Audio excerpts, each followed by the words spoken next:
Sir, drug माफियाओं पे लगातार आपने एक्शन लिया। इसके साथ ही सर, आपने ना केवल ड्रग माफियाओं की कमर तोड़ी, बल्कि राजस्थान और मध्य प्रदेश के ऐसे पुलिस अधिकारी और कर्मचारियों के चेहरे बेनकाब किए जो कि कहीं ना कहीं इस पूरे नेक्सस में मिले हुए थे। और आपकी एक रिपोर्ट पर मध्य प्रदेश पुलिस के भी जो पुलिसकर्मी हैं उनको सस्पेंड किया गया। तो सर, वो किस तरह से कार्रवाई थी, वो भी मैं जानना चाहूँगा सर। पूरा जो ड्रग रूट होता है वो एक्चुअली कई सारी चीज़ों से चलता है। उसके लिए गाड़ियाँ चाहिए, उसके लिए कोई फंडिंग करने वाला चाहिए, उसको कोई शरण देने वाला चाहिए, और कहीं ना कहीं ऐसे पुलिस वाले चाहिए जो उनके साथ कम से कम उठते बैठते तो हों। कितना सपोर्ट करते हैं ये अगेन जांच और अनुसंधान का विषय है, ताकि एक ओरा क्रिएट हो सके, उस ड्रग रूट को संचालित कर सकें। बहुत जगह उस जान पहचान से गाड़ियाँ क्रॉस हो जाती हैं, बहुत जगह मिली भगत वाली चीज़ें भी होती हैं, और वो हम तब तक कंट्रोल नहीं कर सकते जब इस पूरे नेक्सस को नहीं तोड़ें। तो जैसा कि मैंने बताया कि हमने शरण देने वालों को, फंडिंग करने वालों पे, सब पे कार्रवाई करना शुरू की। इसी क्रम में जब हम लोग इस पे पड़ताल कर रहे थे तो बाड़मेर पुलिस के एक अधिकारी, एक कांस्टेबल, प्रतापगढ़ पुलिस के एक हेड कांस्टेबल, एक कांस्टेबल, और नीमच पुलिस के 6 ऐसे हेड कांस्टेबल थे जिनकी संदिग्ध भूमिका पाई गई, जिसके हमें टेक्निकल साक्ष्य भी मिले। क्योंकि नीमच वाला मसला दूसरे राज्य का था, तो हमने गोपनीय रिपोर्ट विद प्रॉपर एविडेंसेस वहाँ की पुलिस को भेजी। बाद में वो सारे लोग सस्पेंड हुए और उनके खिलाफ वहाँ पे इंक्वायरी आरंभ हुई।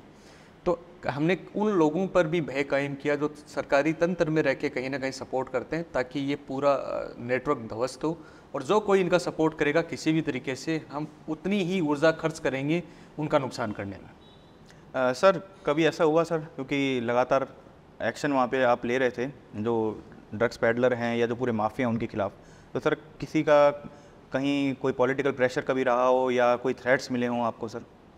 जहाँ तक हम पॉलिटिकल प्रेशर की बात, पुलिस में बात है, तो कई बार हम इसको बड़े ऐसे भ्रम की फॉर्म में लेते हैं कि जितने भी अपराधी हैं वो इसी समाज से आते हैं, और बहुत बार कोई अपराधी अपराध कर रहा है वो अपने परिवार को बता के नहीं करता।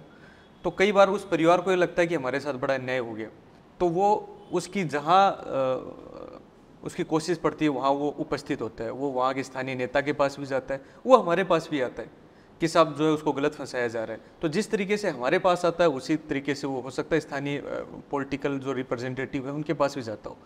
अब वो अपनी बात कहते ही हैं और पुलिस की बात सुनते ही हैं।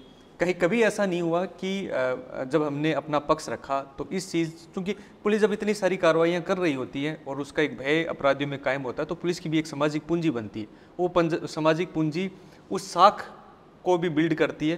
तो जनप्रतिनिधि भी समझते हैं कि पुलिस कोई गलत कार्रवाई नहीं कर रही। कोई व्यक्ति उनके पास में अपनी पीड़ा लेके जाता है तो वो हमें उनको कम्युनिकेट करनी होती है। जैसे उनके पास आता है वैसे बहुत सारे लोग हमारे पास भी आते हैं, लेकिन अगेन परिवारजन है, उनको कई बार निर्दोष लग सकता है, कई बार ये लग सकता है शायद उसका उतना दोष नहीं, उसको अपनी बात कहने का हक है, वो हमें सुननी ही चाहिए, लेकिन फैसला हम लोग मेरिट पे करते हैं। उसमें किसी तरह की कोई बाधा उत्पन्न हुई हो कभी ऐसा फील नहीं किया। दूसरा, आपने जो थ्रेट वाला बताया, थ्रेट कभी ऐसा नहीं हुआ कि हमें मुझे कोई थ्रेट हुआ हो, लेकिन हाँ जो हमारी ऑपरेशनल यूनिट्स हैं, जो हमारा फील्ड में व्यक्ति खड़ा है उसको थ्रेट है। जैसे मैंने आपको मार्च अप्रैल का किस्सा बताया कि पुलिस पे फायरिंग हुई, जिन्होंने फायरिंग की उससे पहले वो पुलिस पे फायर कर चुके थे, हमारे जवान को गोली लगी। ऐसा ही लगभग अगस्त सितंबर की बात है, जब यहाँ इलेक्शन कमीशन की जयपुर में कोई मीटिंग थी, तो हमारी एक नाकेबंदी चल रही थी देवगढ़ में।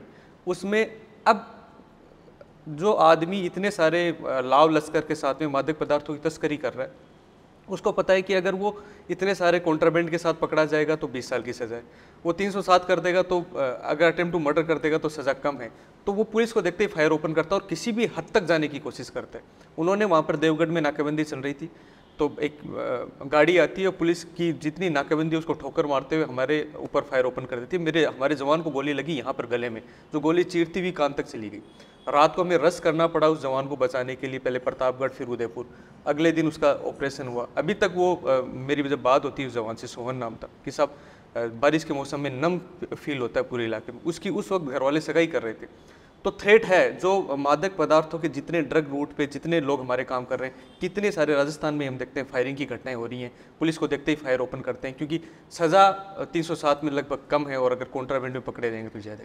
तो ऐसे में भारी रिस्क के अंदर और अपनी जान को जोखिम में डालकर पुलिस वाले ड्यूटी करते हैं, जितने भी ड्रग रूट में नाकाबंदी हो रहे हैं। तो कम से कम इन ड्रग माफियाओं से लड़ने में पुलिस की अपनी चुनौती है, जिसके अपने रिस्क है, जो रिस्क उठा के पुलिस आमजन की सुरक्षा भी करती है और इनसे लड़ती भी। बहादुरी के साथ ज्ञान और समझ का संदेश फैलाते जाइए।